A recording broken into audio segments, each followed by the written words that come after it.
ప్రసన్న మరణం ఇప్పుడు సంచలనంగా మారింది. రాజమండ్రి నుంచి అశ్వారావుపేటకు అంబులెన్స్లో ప్రసన్న మృతదేహాన్ని తరలించారు. ప్రసన్న మృతదేహం తీసుకురాగానే భర్త నరేష్ పై ప్రసన్న బంధువులు దాడి చేసే ప్రయత్నం చేశారు. అశ్వారావుపేట పోలీస్ స్టేషన్ పరిసర ప్రాంతాలన్నీ కూడా పూర్తిగా దిగ్బంధించి నిందితులను కఠినంగా శిక్షించాలంటూ రోడ్డుపై బైఠాయించారు. వాళ్ళందరూ నిందితులకు పోలీసులు సహకరిస్తున్నారంటూ ఆగ్రహం వ్యక్తం చేస్తున్నారు. భార్యకు తిండి పెట్టకుండా హింసించాడు భర్త నరేష్. నెల 2 నెలలు కాదు 2 ఏళ్లుగా తిండి లేక ఎముకల గూడుగా మారిపోయింది లక్ష్మీ ప్రసన్న.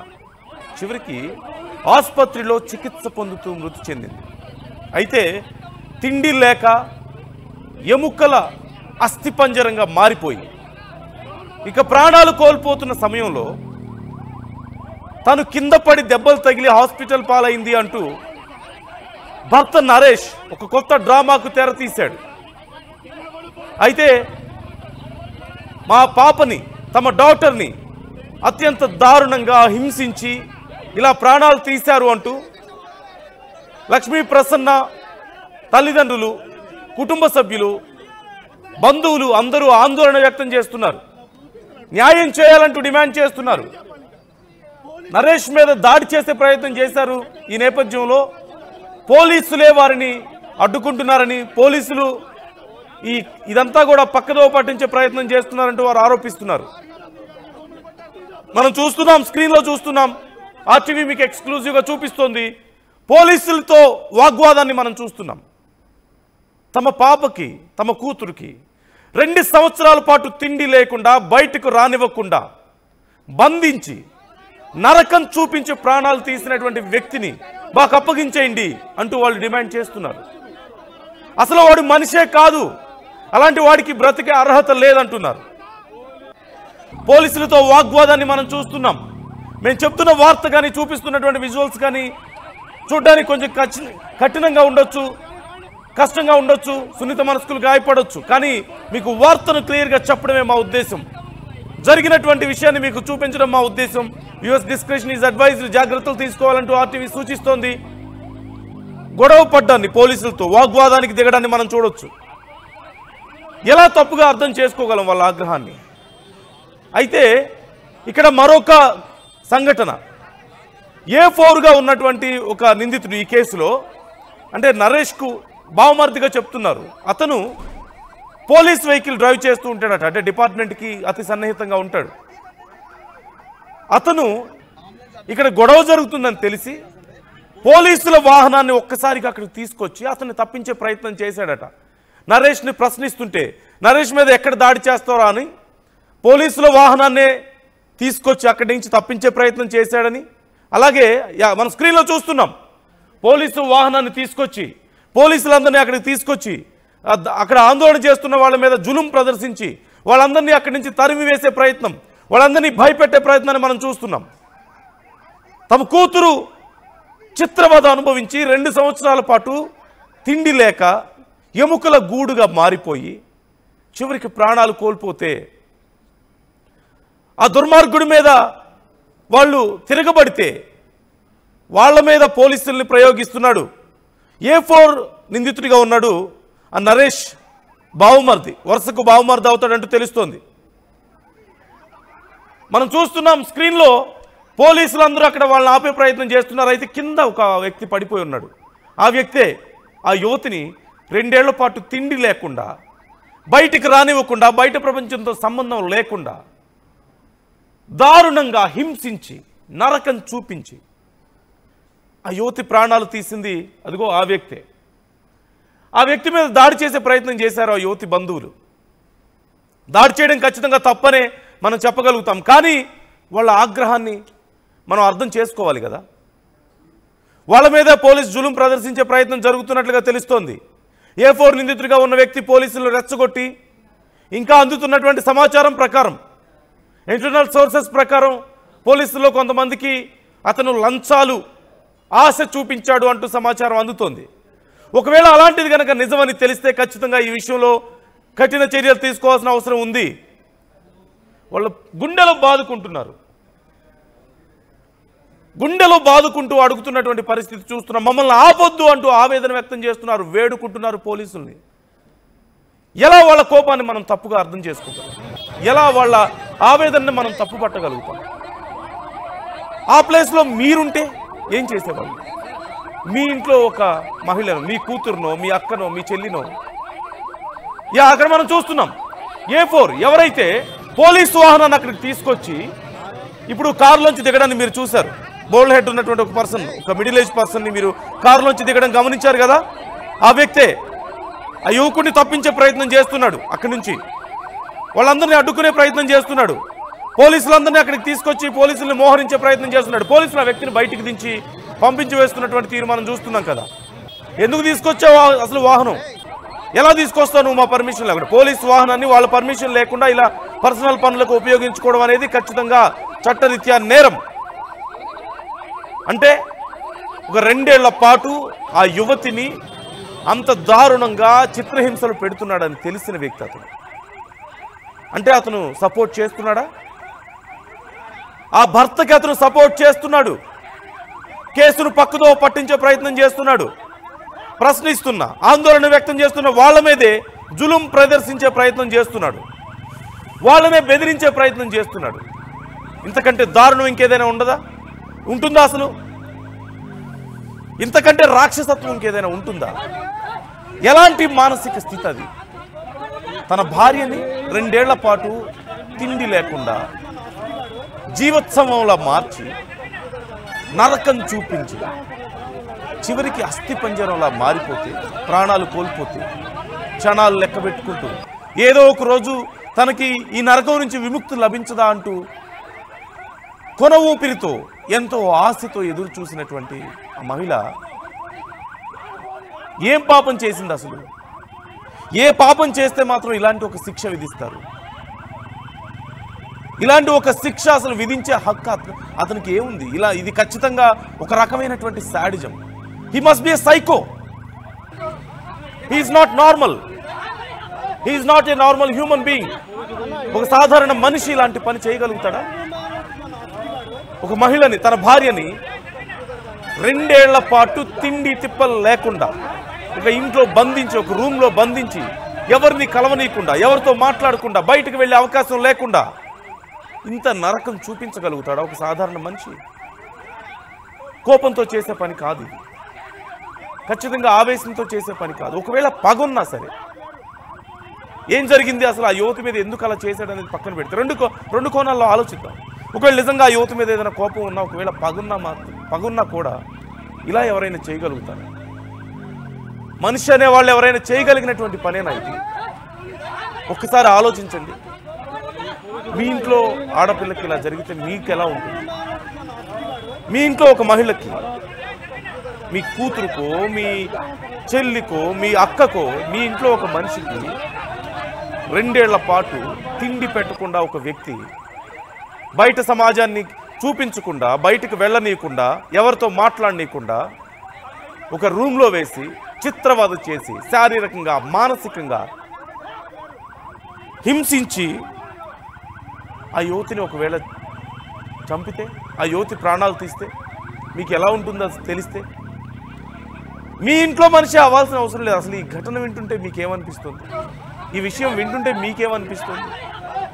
రక్తం మరుగుతుంది కదా, ఆవేశం వస్తుంది కదా. ఎవరో ఒక మహిళకి ఇలా జరిగితేనే మనం ఇలా అయిపోతామే. ఒక చిన్న కుక్క పిల్లకి మన వల్ల ఏదైనా చిన్న దెబ్బ తగిలితేనే మన ప్రాణం విలవిల్లాడుతుంది కదా. మన ఇంట్లో ఒక పాపో బాబో చిన్న తప్పు చేస్తే వాళ్ళు ఒక దెబ్బ కొడితేనే మనం తల్లడిల్లిపోతాం కదా. మన ఇంటి దగ్గరలో ఎవరో మనకు తెలియని వాళ్ళైనా సరే, మన ఇంటి దగ్గరలో ఏదైనా ఒక ఘటన జరిగి ఎవరికైనా ఒక ప్రాణం పోయినా, లేదంటే ఎవరికైనా ఒక తీవ్రమైనటువంటి నష్టం జరిగినా మనం చెలించిపోతాం కదా. అయ్యో పాపం ఇది జరగకుండా ఉంటే బాగుండు అనుకుంటాం కదా. అలాంటిది ఆ కుటుంబ సభ్యులకి ఎలా ఉంటుంది? ఆ బంధువులకి ఎలా ఉంటుంది?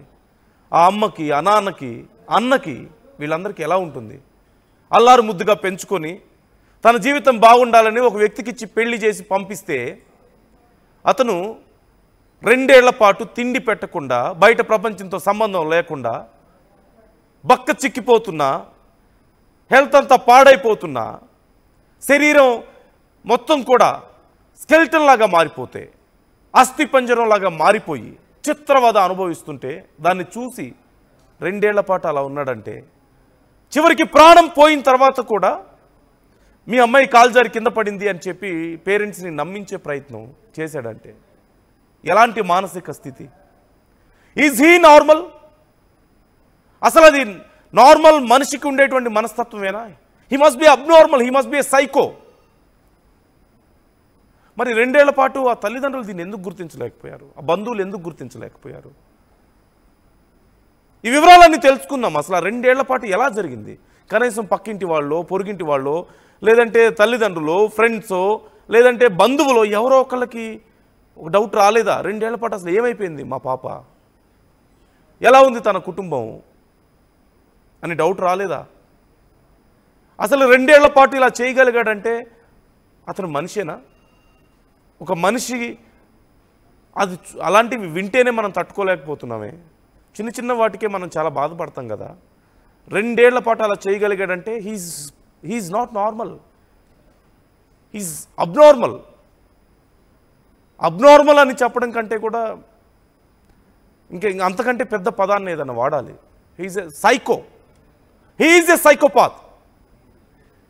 ఎలాంటి చర్యలు తీసుకోవాలి ఇలాంటి వాళ్ళ మీద? కట్టుకున్న భార్యని తిండి పెట్టకుండా 2 ఏళ్ల పాటు నరకం చూపించి ప్రాణాలు తీసిన వ్యక్తికి ఎలాంటి శిక్ష వేయాలి? మీరు స్క్రీన్లో చూస్తున్నారు, వాళ్ళ పెళ్ళప్పటి ఫోటోలు మీరు చూస్తున్నారు, వాళ్ళ కుటుంబాన్ని మీరు చూస్తున్నారు. వాళ్ళ కోపం రాదా? రాకూడదా? అలాగనే అతన్ని కొట్టి చంపేయాలి అన్నట్టు ఎవరు చెప్పడం లేదు. ఖచ్చితంగా చట్ట ప్రకారమే చర్యలు తీసుకోవాలి. కానీ ఏ చట్టం నిర్ణయించగలుగుతుంది ఇలాంటి దుర్మార్గులకి, ఇంత రాక్షసత్వానికి ఎలాంటి శిక్షలు వేయాలో మన చట్టంలో ఉన్నాయా? ఖచ్చితంగా ప్రతి క్రైమ్కి కూడా ఇంటెన్సిటీ అనేది ఉంటుంది. ఆ ఇంటెన్సిటీ ఆధారంగానే ఖచ్చితంగా శిక్షలు పడుతూ ఉంటాయి. There are some brutal crimes. ఖచ్చితంగా క్షణికావేశంలో చేసేవి కొన్ని క్రైమ్స్ ఉంటాయి. At least we can understand such things. But దీన్ని ఎలా అర్థం చేసుకోగలం? It's intentional and he is a psychopath. ఎలాంటి శిక్షలు ఉన్నాయి ఇలాంటి వాళ్ళకి? ఏ శిక్ష వేస్తే ఆ కుటుంబ సభ్యులకు న్యాయం జరుగుతుంది, ఆ మహిళ ప్రాణాలకు న్యాయం జరుగుతుంది? ఇప్పుడు అక్కడ పరిస్థితి ఒకసారి మనం చూస్తున్నాం, ఎంత దారుణమైనటువంటి పరిస్థితి ఉందో. ఆ కుటుంబ సభ్యులు గుండె పగిలేలా ఏడుస్తున్నారు, గుండెలు బాదుకొని ఏడుస్తున్నారు. ఏంటి మాకేంటిది, ఎందుకు ఇలాంటి ఒక దారుణమైన పరిస్థితి అసలు మాకు ఎందుకు వచ్చింది, ఇలాంటి కర్మ మాకు ఎందుకు వచ్చింది అంటున్నారు. వాడిని మాకు వదిలేయండి మేము చూసుకుంటాం అంటున్నారు.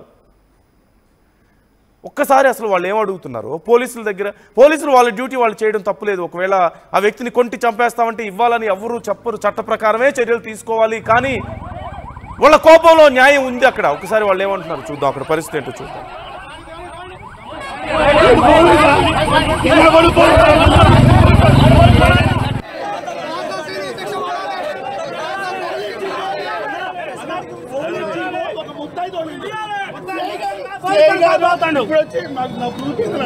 మేమేం చెప్పాలి సార్? మేమేం చెప్పాలి? ఇంకా పోలీసు ఒక ముద్దాయి తోలిండు.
అసలు ప్రస్తుతం అక్కడ పరిస్థితి ఏంటి, ఏం జరుగుతుంది?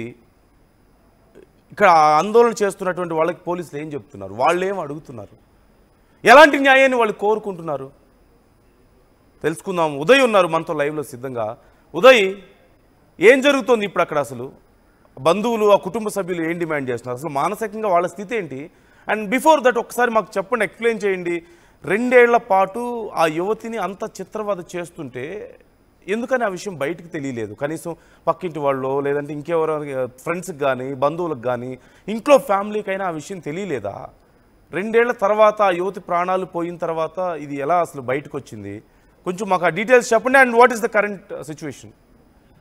ఎస్ నందు, ప్రస్తుతం భద్రాద్రి కొత్తగూడెం జిల్లా అశ్వారావుపేట పోలీస్ స్టేషన్ ఎదుట తీవ్ర ఉద్రిక్తత చోటు చేసుకుందని చెప్పుకోవాలి. అటు వరకట్న వేధింపులు, గృహహింస కారణాల ఆరోపణల నేపథ్యంలో మృతి చెందినటువంటి పూల లక్ష్మీ ప్రసన్న మృతదేహం గత కొద్దిసేపు క్రితం రాజమండ్రి నుంచి అశ్వారావుపేటకు చేరుకుంది. భర్త నివాసం ఉంటున్నటువంటి దాసర శ్రీనివాసరావు ఇంట్లో అంత్యక్రియలు చేసేందుకు భర్త మృతదేహాన్ని తీసుకువచ్చిన నేపథ్యంలో అశ్వారావుపేట పోలీస్ స్టేషన్ ఎదుటకు భారీ ఎత్తున అటు లక్ష్మీ ప్రసన్న కుటుంబ సభ్యులు చేరుకున్నారు. విశ్వనాథపురం, కల్లూరు మండలానికి సంబంధించినటువంటి గ్రామస్తులు పెద్ద ఎత్తున మొత్తం 3 గ్రామాల ప్రజలు మూకుమ్మడిగా అశ్వారావుపేట పోలీస్ స్టేషన్ వద్దకు చేరుకున్నారు. అంబులెన్స్ సమీపిస్తున్నటువంటి సమయంలో ఒక అకస్మాత్తుగా గ్రామస్తులు అదేవిధంగా లక్ష్మీ ప్రసన్న కుటుంబ సభ్యులు కూడా అంబులెన్స్ లో ఉన్నటువంటి లక్ష్మీ ప్రసన్న భర్తపై దాడికి దిగారు. A4 నిందితుడిగా ఉన్నటువంటి దాసరి శ్రీనివాసరావు, నిందితుడి భర్త బావ ఎవరైతే ఉన్నారో ఆ బావపై కూడా విచక్షణరహితంగా దాడికి దిగారు. అయితే ప్రధానంగా ముద్దాయిగా ఉన్నటువంటి దాసరి శ్రీనివాస్, ఈ ఘటనలో A4 ముద్దాయిగా ఉన్నటువంటి వ్యక్తి ఏ విధంగా పోలీస్ వాహనం నడుపుతారంటూ పెద్ద ఎత్తున ఆగ్రహం కట్టలు తెంచుకుంది. లక్ష్మీ ప్రసన్న బంధువులు, కుటుంబ సభ్యులు, గ్రామస్తులంతా కూడా ఒక్కసారిగా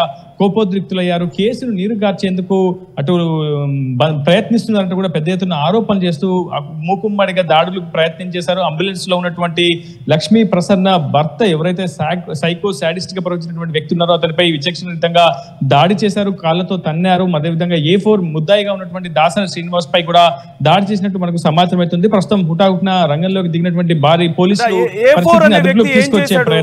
తప్పించబోయే ప్రయత్నం చేశాడా? పోలీసు వాహనాన్ని తీసుకొచ్చి అక్కడి నుంచి తీసుకువెళ్లే ప్రయత్నం చేస్తుంది. అసలు ఆ వ్యక్తి ఏం చేస్తాడు? పోలీసు వాహనాన్ని ఎలా తీసుకురాగలిగాడు?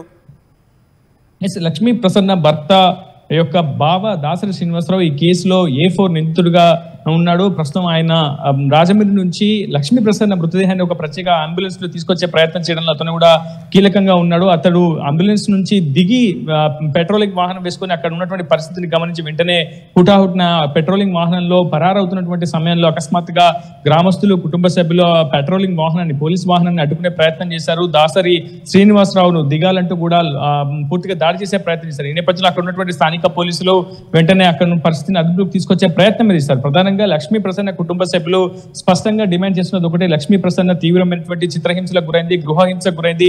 పదే పదే ఆమె మానసిక పరిస్థితి బాగోలేదని ఒకటువంటి నెపంతో ఆమెను చిత్రహింసలకు గురి చేశారు. మానసికంగానే కాదు, అటు భౌతికంగా కూడా ఆమెపై దాడులకు పాల్పడ్డారు. కేవలం భర్త ఒక్కడే కాదు, భర్తతో పాటు అక్క కూడా తీవ్రమైనటువంటి చిత్రహింసలకు గురి చేసినట్టు ప్రస్తుతం లక్ష్మీ ప్రసన్న బంధువులు చెప్తున్నారు. ఖచ్చితంగా నిందితుడి ఇంట్లోనే ప్రదేశంలోనే పూర్తిగా అంత్యక్రియలు ఏర్పాటు చేయాలంటూ కూడా పెద్ద ఎత్తున డిమాండ్ చేశారు. లక్ష్మీ ప్రసన్న మృతదేహాన్ని భర్త ఇంటికే తీసుకొచ్చి అంత్యక్రియలు చేస్తామని చెప్పి కూడా కుటుంబ సభ్యులు పెద్ద ఎత్తున ఆందోళన వ్యక్తం చేశారు. అయితే పోలీసులు ఒక స్పష్టమైనటువంటి హామీ ఇచ్చిన తర్వాతనే ప్రస్తుతం పరిస్థితి కొంత అదుపులోకి వచ్చిందని చెప్పుకోవాలి. ప్రస్తుతం ఎక్కడి వాళ్ళని అక్కడికి పంపించే ప్రయత్నం పోలీసులు కూడా చేస్తున్నారు. పరిస్థితిని అదుపులోకి తీసుకొచ్చే ప్రయత్నం చేస్తున్నారు. పోలీసులు కూడా స్పష్టంగా ఈ కేసులో లోతైనటువంటి దర్యాప్తు చేస్తామని, లక్ష్మీ ప్రసన్న మృతికి గల కారణాలను పూర్తిగా అన్వేషిస్తామని, పోస్ట్ మార్టం నివేదిక వచ్చిన తర్వాత ఈ కేసు కొంత మరింత సీరియస్ గా ముందుకు తీసుకెళ్లే ప్రయత్నం చేస్తామని పోలీసులు చెప్తున్నారు. ఖచ్చితంగా ఈ కేసులో ఎంత నిందితులు ఏ స్థాయి వ్యక్తులైనప్పటికీ ఖచ్చితంగా వారిపై క్రిమినల్ కేసులు పెట్టి పూర్తి స్థాయిలో కఠిన చర్యలు తీసుకునేంత వరకు తాము వెనుకాడబోమని పోలీసులు ఇచ్చినటువంటి ఒక స్పష్టమైన హామీతోటి ప్రస్తుతం పరిస్థితి అదుపులోకి అయితే వచ్చింది. నందు, దాదాపు 10 ఏళ్ల క్రితం అటు నరేష్ కు అదేవిధంగా లక్ష్మీ ప్రసన్న వివాహం అయింది. తొలుత వారి కాపురం సజావుగా సాగింది. ఆ తర్వాత ఇచ్చినటువంటి కట్నం సరిపోలేదని పదే పదే లక్ష్మీ ప్రసన్నను భర్త హింసించాడు. ఆ తర్వాత ఆడబిడ్డ కావచ్చు, అత్తింటి వేధింపులు కూడా ఎక్కువైనటువంటి నేపథ్యంలో ముగ్గురు కలిసి కూడా అశ్వారావుపేటకు మకం మార్చారు. అశ్వారావుపేటలోని అక్క బావ ఇంట్లో నివాసం ఉంటున్నటువంటి నరేష్ భార్యను మరో మార్చి చిత్రహింసలకు గురి చేశాడు. ఫోన్ కనెక్టివిటీ లేకుండా, పుట్టింటికి రాకపోకలు లేకుండా, పుట్టింటితో మొత్తం పూర్తిగా తెగదెంపులు చేసుకోవాలి. ఒకవేళ పూర్తిగా కనెక్షన్ నడిపించాలనుకున్న క్రమంలో ఖచ్చితంగా అదనపు కట్నం తెచ్చిస్తేనే తాను పుట్టింటికి వెల్లడిస్తానంటూ కూడా భర్త ఆంక్షలు విధించాడు. సో ఈ ఆంక్షలు ఒకవైపు, మరోవైపు తీసుకొచ్చినటువంటి కట్నం సరిపోలేదని అదనపు కట్నం కావాలంటూ అటు వేధిస్తున్నటువంటి భర్త వేధింపులు మరొక వైపు తిరిగి పుట్టింటి వాళ్ళని మళ్ళీ వేధించలేక మళ్ళీ అదనపు కట్నం కోసం వారి ఇంటికి వెళ్ళలేక ముఖం చూపించలేక మరోమారు పూర్తిగా తీవ్రమైనటువంటి మనోస్తాపానికి లక్ష్మీ ప్రసన్న గురవుతూ వస్తుంది. ఈ నేపథ్యంలో ఆమెను పూర్తిగా బయటికి వెళ్లకుండా, ఫోన్ ఇవ్వకుండా, కాంటాక్ట్ లేకుండా, బయటి సమాజంతో కావచ్చు, ప్రపంచంతో కావచ్చు ఆమెకు కనెక్టివిటీ లేకుండా ఒక గృహంలోనే నిర్బంధించి ఆమెకు సరైన తిండి కూడా పెట్టకుండా తీవ్రమైనటువంటి చిత్రహింసలకు గురి చేశారు. ఆమె ఆరోగ్య పరిస్థితి బాగాలేదని ప్రచారం చేసి ఆమె మరణానికి కారణమయ్యాడు భర్త, అదేవిధంగా అత్తింటి సభ్యులు అంటూ కూడా ప్రస్తుతం లక్ష్మీ ప్రసన్న కుటుంబ సభ్యులు పెద్ద ఎత్తున ఆందోళన వ్యక్తం చేశారు. దీంతో పెద్ద ఎత్తున ట్రాఫిక్ కూడా స్తంభించిపోయింది. అశ్వారావుపేట పోలీసులు ఉన్నతాధికారులు వెంటనే స్పందించి పరిస్థితిని అదుపులోకి తీసుకొచ్చే ప్రయత్నం చేశారు. లక్ష్మీ ప్రసన్న కుటుంబ సభ్యులకు ఇచ్చినటువంటి హామీతో ప్రస్తుతం పరిస్థితి అయితే సద్దుమణిగిందని చెప్పుకోలేనందు. కానీ ప్రస్తుతం ఈ కేసుకు సంబంధించినటువంటి విషయంలో నీరు గార్చకుండా అటు దాసరి శ్రీనివాసరావు ఎవరైతే ఉన్నారో A4 గా ఉన్నటువంటి బుద్ధ ఈ కేసును నీరుగార్చే ప్రయత్నాలు చేస్తున్నాడు. సో అతనిపై కఠినమైనటువంటి చర్యలు తీసుకోవాలని కూడా లక్ష్మీ ప్రసన్న కుటుంబ సభ్యులు డిమాండ్ చేస్తున్నారు. నందు right, thank you Uday, thanks for the details. చూస్తున్నాం కదా, అదనపు కట్నం కోసం తన భార్యను తన అక్క బావతో కలిసి చిత్రవద చేసి చిత్రహింసలు పెట్టి 2 ఏళ్ల పాటు బయట సమాజంతో సంబంధం లేకుండా, ఫోన్ ఇవ్వకుండా, కుటుంబ సభ్యుల దగ్గరికి వెళ్ళనివ్వకుండా ఇంట్లో పెట్టి ఒక రూమ్లో బంధించి, ఎలాంటి మనస్తత్వం ఉన్నవాళ్ళైతే ఇలా చేయగలుగుతారు? మళ్ళీ ఇంత జరిగిన తర్వాత ఆ వ్యక్తి బావ, నరేష్ బావ, అతన్ని తప్పించేందుకు పోలీసు వాహనాన్ని తీసుకొచ్చి ఏకంగా ఇల్లీగల్గా పోలీసు వాహనాన్ని తీసుకొచ్చి, ఖచ్చితంగా పోలీసులకు చెప్పకుండా వితౌట్ పర్మిషన్ ఎవరు పడితే వాళ్ళు పోలీసు వాహనాన్ని తీసుకువెళ్ళడానికి లేదు, తీసుకువెళ్తే అది క్రైమ్, తీసుకొచ్చి అతన్ని అక్కడి నుంచి తీసుకువెళ్లే ప్రయత్నం చేశాడు. మనం చూస్తున్నాం స్క్రీన్లో, ఎవరైతే ఆ బోల్డ్ హెడ్ పర్సన్, ఒక మిడిల్ ఏజ్ పర్సన్ ఉన్నాడో, ఇప్పుడు చెక్ షర్ట్తో ఆ వాహనంలోంచి దిగాడో అతనే ఆ నరేష్ బావగా తెలుస్తోంది. ఆ నరేష్ బావ, నరేష్, అతని అక్క, వీళ్ళ ముగ్గురు కలిసి అదనపు కట్నం కోసం ఆ యువతిని చిత్రవద చేసి చిత్రహింసలు పెట్టి తిండి పెట్టకుండా, బయట సమాజంలో అసలు ఎక్స్పోజ్ చెయ్యకుండా, అంటే బయటకు వెళ్ళనివ్వకుండా ఒక రూమ్లో బంధించి మానసికంగా, శారీరకంగా చిత్రహింసలు పెట్టారు. ఎలా తట్టుకోగలుగుతారు కుటుంబ సభ్యులు ఇలాంటివి తెలిస్తే? అసలు ఆ యువతి ఎంత చిత్రవద అనుభవించి ఉంటుంది? ఇంట్లో వాళ్ళని కాంటాక్ట్ అయ్యే సోర్స్ లేదు, బయటికి వెళ్ళలేని పరిస్థితి. ఎవరైనా ఏంటి మీ ఇంట్లో నీ భార్య బయటికి రావడం లేదేంటి, లేదంటే మీ ఇంట్లో ఆ మహిళ బయటికి రావడం లేదేంటి అని అడిగితే ఒంట్లో బాగలేదు, తనకి హెల్త్ కండిషన్ సరిగా లేదు, బయటికి రాలేని పరిస్థితి అని చెప్పేవాళ్ళట. అలా 2 ఏళ్ల పాటు చిత్రవద చేయగలిగారంటే వాళ్ళు మనుషులేనా? అసలు మనిషి అని చెప్పుకునే క్వాలిటీస్ వాళ్ళకు ఉన్నాయా? ఒక సాటి మనిషిని నిజంగా నీకు ఆ యువత అంటే ఇష్టం లేదా? మ్యూచువల్గా డివోర్స్ తీసుకో, నీ దారి నువ్వు చూసుకో. కానీ అలా కాదు కదా. ఆ యువతి ప్రాణాలకు కానీ, ఆ యువతికి కానీ విలువ లేదు. కేవలం ఆ యువతి తీసుకురావాల్సిన డబ్బుల గురించే, కేవలం అదనపు కట్నం గురించే ఇదంతా జరిగింది. కుటుంబం అంతా కలిసి నానా చిత్రవద చేశారు ఆ యువతిని. ఎంత చిత్రవద అనుభవించుంటుందో, మానసికంగా ఎంత క్షోభ అనుభవించుంటుందో, శారీరకంగా ఎంత నరకం చూసుంటుందో. తిండి లేకుండా, వాళ్ళు తిడుతూ కొడుతూ నానా మాటలు అంటూ బయటికి రానివ్వకుండా, ఒక 4 రోజులు మనం ఇంట్లో ఎవరిని కలవకుండా కూర్చుంటేనే మనలో చాలామందికి పిచ్చి పట్టినట్లుగా ఉంటుంది. రకరకాలుగా మనం ఫీల్ అవుతూ ఉంటాం, లోన్లీగా ఫీల్ అవుతూ ఉంటాం. అలాంటిది 2 ఏళ్ల పాటు బయటికి రాకుండా ఉంటే, తిండి సరిగా లేకుండా ఉంటే, ఈ కేసుకు సంబంధించి కఠిన చర్యలు తీసుకోవాలి అని అందరూ డిమాండ్ చేస్తున్నారు. తమకి ఇచ్చేస్తే అసలు ఆ నరేష్ అనే వ్యక్తిని మేము న్యాయం చేస్తామంటూ ఆ యువతి బంధువులు కానీ, ఆ యువతి కుటుంబ సభ్యులు కానీ అడుగుతున్నారు. పోలీసులు పోస్ట్మార్టం రిపోర్ట్ వచ్చిన తర్వాత పూర్తిగా ఈ కేసుకు సంబంధించి మేము క్లారిటీ ఇస్తామని చెప్తున్నారు. ఆ యువతికి న్యాయం జరగాలని కోరుకుందాం. పోలీసుల్ని ఆ నరేష్ బావ కొంత మభ్యపెట్టే ప్రయత్నం చేస్తున్నట్లుగా తెలుస్తోంది, వాళ్ళని ఇన్ఫ్లుయెన్స్ చేసే ప్రయత్నం చేస్తున్నట్లుగా తెలుస్తోంది. అలాంటి వాటికి లొంగకుండా కఠిన చర్యలు తీసుకోవాలని ఆశిద్దాం. మీరేమనుకుంటున్నారు ఈ కేసు గురించి విన్న తర్వాత? మీకేమనిపిస్తుంది? మీ కోపం రావడం లేదా? మీ ఇంట్లో ఒక ఆడపడుచుకి ఇలాంటి దారుణం జరిగితే మీకు ఎలా అనిపిస్తుంది? 2 ఏళ్ల పాటు తిండి పెట్టకుండా, చిత్రవద చేసి, బయటకు రానివ్వకుండా, మీతో మాట్లాడనివ్వకుండా, ఇలా అన్ని రకాలుగా ఆ యువతిని ఒక ఇంత దారుణంగా నిజంగా చేస్తే మీకేమనిపిస్తుంది? మీ కోపం రాదా? మీకు బాధ ఉండదా? మీ రక్తం మరగదా? అలాంటి కోపం వాళ్ళ బంధువుల్లోనో వాళ్ళ కుటుంబ సభ్యుల్లోనే వస్తే మనం ఎలా తప్పుగా చూడగలం? అలాగని ఆ దుర్మార్గుడిని ఖచ్చితంగా వాళ్ళకి ఇచ్చేయాలి, వాళ్ళ చేతుల్లోనే అతని ప్రాణాలు పోవాలని అనుకోవడం తప్పే. చట్టపరంగానే చర్యలు తీసుకోవాలి. కానీ మన చట్టంలో ఇంత దారుణమైనటువంటి వ్యక్తులకు ఎలాంటి శిక్షలు ఉన్నాయి? ఎలాంటి శిక్షలు వేయాల్సిన అవసరం ఉంది ఇతనికి? కామెంట్ చేయండి, మీ అభిప్రాయాలను మాతో పంచుకోండి. ఈ కేసుకు సంబంధించి ఎప్పటికప్పుడు మీకు minute to minute updates RTV అందిస్తూనే ఉంటుంది. ఆ యువతిని ఎలా చిత్రవద చేశారో, ఆ యువతిని ఎలా అసలు వాళ్ళు ప్రాణాలు తీశారో, ఇప్పుడు ఆ కేసు విచారణ ఎలా జరుగుతుంది, అన్ని వివరాలను ఎప్పటికప్పుడు మేము అప్డేట్స్ అందిస్తూనే ఉంటాం. Minute to minute updates. మీ అభిప్రాయాలను మాతో పంచుకోండి. ఒకసారి ఆ యువతి బంధువులు అసలు ఏమంటున్నారు, ఏం డిమాండ్ చేస్తున్నారు చూద్దాం.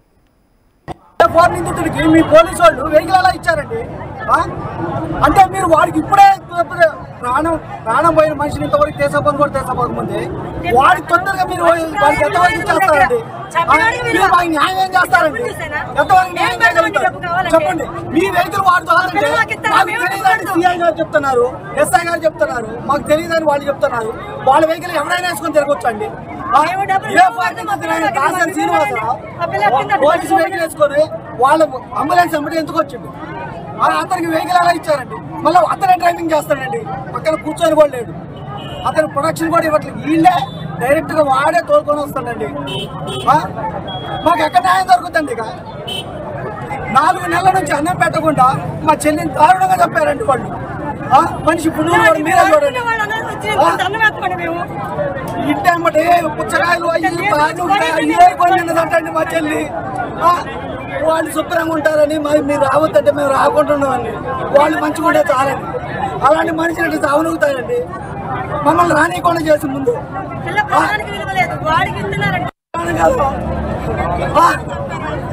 మా చెల్లి కూడా అన్ని ఆశలు ఉంటాయండి.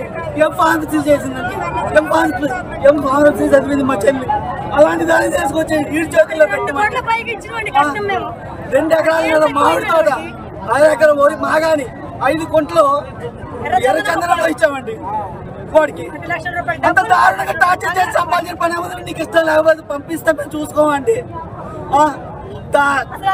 కాలేసుకొని బతికేదండి మా చెల్లి. అలాంటి దాన్ని తీసుకొచ్చి ఇంటి పక్కన వాళ్ళు చుట్టూరు వాళ్ళు చెప్తున్నారండి ఏరుకొని తిన్నదండి. పుచ్చకాయలు అయ్యి పండి పారేసి ఏరుకొని తిన్నదండి. పోలీసు వాళ్ళ వెహికల్ మేము వాడి మీద కేసు కట్టాం. అతను ఏటూ నిందితుడు శ్రీనివాసరావు అంబులెన్స్ అడ్డగించి అక్కడ మేము రాష్ట్రంలో చేస్తుంటే పోలీస్ వెహికల్ మమ్మల్ని బావ దాసర్ శ్రీనివాసరావు ఆయన వేసుకొచ్చి వెహికల్ మాకు అడ్డం తిరిగి మా మీద లాఠీచార్జ్ చేయబోయినా పోలీసు అని మేము అనుకొని మేము తప్పుకున్నాం. ఆలోపు ఇంకో 4 కానిస్టేబుల్ వచ్చారు. ఇంకో జీప్ వచ్చి అంబులెన్స్ని నేరుగా పోలీస్ స్టేషన్ తీసుకొచ్చారు. అదేంటని అడిగితే మాకు మీ SI గారు కానీ, ACP గారు కానీ, CI గారు కానీ మాకు ఎటువంటి సంబంధం లేదు, కానిస్టేబుల్ గారిని పంపించాం, మేము ఎవరికి లేదు ఆయన బదులు ఆయన తప్పించుకునే ప్రయత్నం చేశారు. ఎక్కడనే చెప్పండి.